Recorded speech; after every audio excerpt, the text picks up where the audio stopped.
Basic project management has 5 phases. So for this video, we're going to focus on the first phase. The first phase is called project initiation.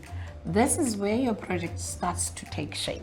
One of the things that are done at this stage is identifying your project team members and your stakeholders.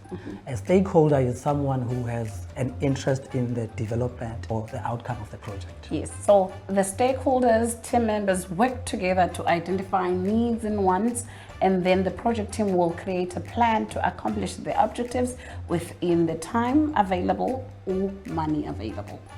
Stakeholders are usually involved in the key gateways of the project, such as the initiation phase and the evaluation.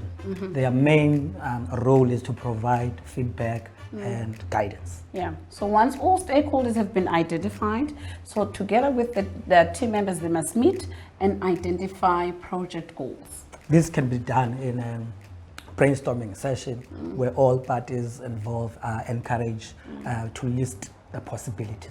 So in this meeting, they answer the question, if the sky is the limit, what would they want the project to achieve or do? Then you should decide which items are necessary for the project's success.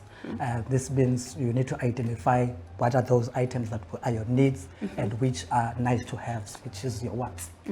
So if the list is lengthy, wants and needs can be prioritized to help the project team identify the most important tasks. Remember, this is not a final list.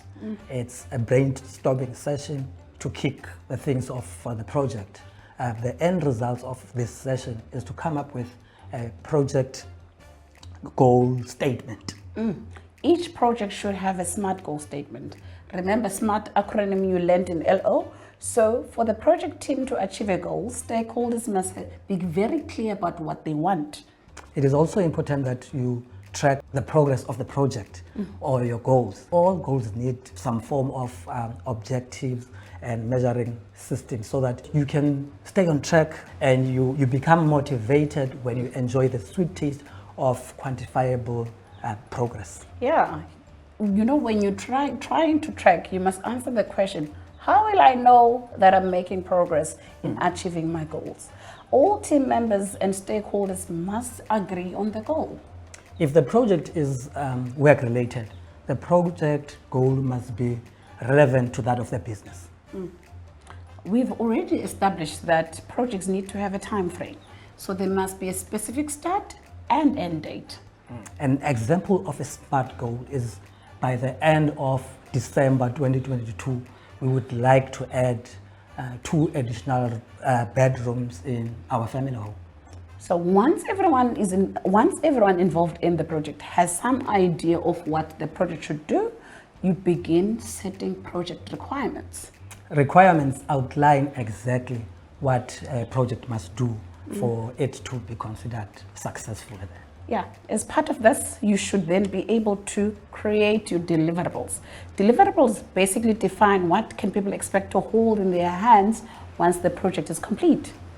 These deliverables will help you set clear expectations at the beginning of your project and maintain a clear idea of what you are going to do. Yes, once you have an idea of who your stakeholders are, what the project will achieve, you will want to put everything in writing so that you don't forget what was discussed. You need to create a document that will detail what the project will do and when it will be done. This project will form part of a binding contract of expectations between all parties involved in your project.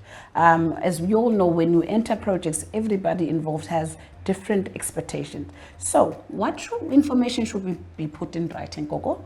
Firstly, we need a project team. A project team, it includes all the team members of the project and each person's roles, as well as a list of stakeholders and the sponsors if you would need any sponsors. Secondly, you need to have project details, which these include the name of the project and the estimated start and finish dates. It's also important to include the project purpose. So try and keep this as simple and concrete as possible. Answer the question, what is the purpose of the project? The scope. What will the project include? And what items will the project also include? This section, when we speak of scope, it is extremely important as it will help avoid miscommunication and disappointment down the road. Yes, you must also mention or include items that will not form part of your project in your scope. If we go back to our example, the project scope is the addition of 2 new rooms. And this project does not include any buying of furniture for the 2 new rooms. So that's the scope. In the document, you can also include the project goals, your deliverables, and your requirements. Also, your basic finances. You list applicable rates and payment schedule information in that document.